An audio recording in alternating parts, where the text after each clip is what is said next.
નમસ્કાર મિત્રો, હર હર મહાદેવ. ફરી એકવાર નવા વિડીયો સાથે સ્ટડી વિથ પ્રવીણ યુટ્યુબ ચેનલમાં આપ સર્વ મિત્રોનું સ્વાગત છે. મિત્રો, આજના વિડીયોમાં આપણે દીકરીઓ માટેની અગત્યની યોજના વિશે ચર્ચા કરવાની છે, જેનું નામ છે વાલી દીકરી યોજના.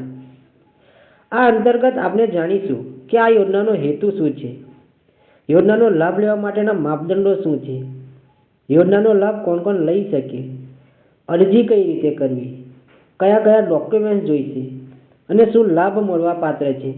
આ તમામ પ્રકારની માહિતી એક જ વિડીયોમાં આપણે મેળવી લઈશું. તો ચાલો મિત્રો, વિડીયોની શરૂઆત કરીએ. ગુજરાત રાજ્યમાં દીકરીના જન્મદર અને તેઓના શિક્ષણમાં વધારો કરવા માટે તારીખ 2/8/2019ના રોજ વાલી દીકરી યોજના અમલમાં મૂકવામાં આવી. દીકરીના જન્મદરને વધારવા તેમજ તેના શિક્ષણને સુનિશ્ચિત કરવા, સ્ત્રી ભ્રૂણ હત્યા અટકાવવા અને સમાજમાં સ્ત્રીઓના સ્થાનને વધુ મજબૂત બનાવવાનો આ યોજનાનો હેતુ છે. હવે આ યોજનામાં લાભાર્થીની પાત્રતા શું જોઈશે?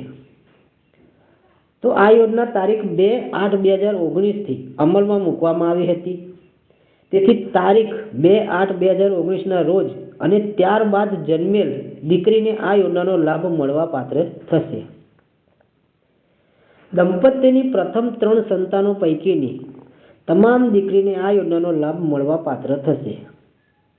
અપવાદરૂપ કિસ્સામાં બીજી ત્રીજી પ્રસૂતિ વખતે કુટુંબમાં એક કરતાં વધારે દીકરીઓનો જન્મ થાય અને દંપતીની દીકરીઓની સંખ્યા 3 કરતાં વધુ થતી હોય તો પણ આ દીકરીઓને આ યોજનાનો લાભ મળવા પાત્ર થશે. બાળ લગ્ન પ્રતિબંધક અધિનિયમ 2006ની જોગવાઈઓ મુજબ પુખ્ત વયે લગ્ન કરેલ હોય તેવા દંપતીની દીકરીને જ આ યોજનાનો લાભ મળવા પાત્ર થશે. આ યોજના અંતર્ગત લાભ મેળવવા માંગતા દંપતીની વાર્ષિક આવક 2 લાખ કે તેથી ઓછી હોવી જોઈએ. શહેરી અને ગ્રામ્ય વિસ્તાર બંને માટે સરખી જ છે. એકલ માતા પિતા એટલે કે સિંગલ પેરેન્ટ જેવા કે વિધવા, વિધુર, ત્યક્તા, છૂટાછેડા થયેલના કિસ્સામાં એકલ માતા પિતાની આવક ઉક્ત મર્યાદા મુજબ ધ્યાને લેવાની રહેશે. આ યોજનાનો લાભ લેવા માટે દીકરીના જન્મથી 1 વર્ષની અંદર ફોર્મ ભરી દેવાનું રહેશે. જો 1 વર્ષ કરતાં વધારે સમય થઈ જશે તો તેવા સંજોગોમાં આ યોજનાનો લાભ મળશે નહીં. હવે વાત કરીશું અરજી કેવી રીતે કરવી. તો તમારા ગામમાં ઈ-ગ્રામ સેન્ટર આવેલું હોય ત્યાં વીસીઈ ઓપરેટર પાસે જવાનું રહેશે, અથવા તાલુકાના મામલતદાર કચેરીના જનસેવા કેન્દ્રના ઓપરેટર પાસે તમારે જવાનું રહેશે, અથવા મહિલા અને બાળ વિકાસ અધિકારીની કચેરીના ઓપરેટર પાસે જઈ તમારે ઓફલાઈન અરજી કરવાની રહેશે. હવે અરજી સાથે કયા કયા ડોક્યુમેન્ટ જોઈશે?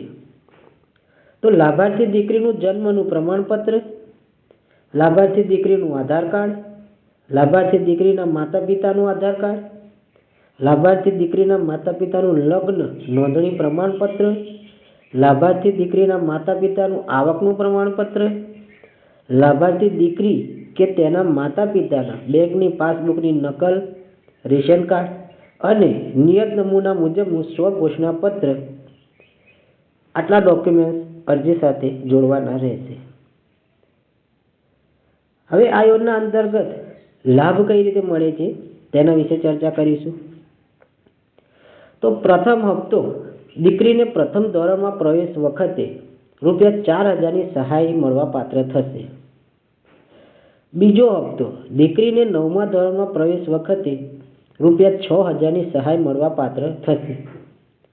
ત્રીજો અને આખરી હપ્તો દીકરીને 18 વર્ષની ઉંમરે ઉચ્ચ શિક્ષણ તેમજ લગ્ન સહાય તરીકે ₹1 લાખની સહાય મળવા પાત્ર થશે, પરંતુ દીકરીના બાળ લગ્ન થયા ન હોવા જોઈએ.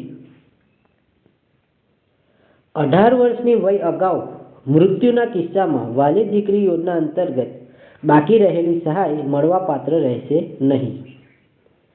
અરજદારે અરજીમાં દર્શાવેલ મુખ્ય કમાનાર વ્યક્તિનું 18 થી 60 વર્ષની વય દરમિયાન નિધન થાય તો ભારતીય જીવન વીમા નિગમ સાથે થયેલ MOU મુજબ વીમાની રકમના ₹10,000 લાભાર્થી દીકરીને મળવાપાત્ર રહેશે. આવા કિસ્સાઓમાં નિધન પામનાર મુખ્ય કમાનાર વ્યક્તિના મૃત્યુનો દાખલો અને જન્મ પ્રમાણપત્રના પુરાવા સાથે મહિલા અને બાળ વિકાસ અધિકારીને અરજી મોકલી આપવાની રહેશે.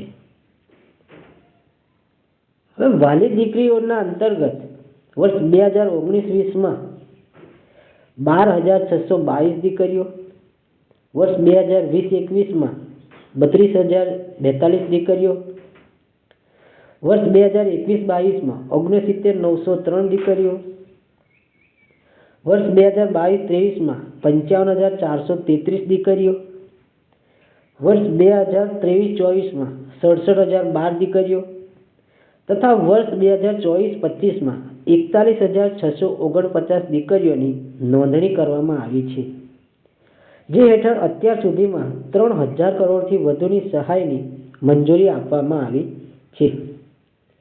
તો મિત્રો, આ રીતે તમે વાલી દીકરીઓના અંતર્ગત 1,10,000ની સહાય મેળવી શકો છો. આ યોજનાની લિંક ડિસ્ક્રિપ્શનમાં મૂકેલી છે, ત્યાં જઈને તમે વધુ માહિતી મેળવી શકો છો.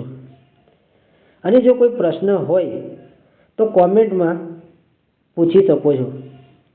તો મિત્રો, આવા જ વિડીયો જોતા રહો અને શીખતા રહો.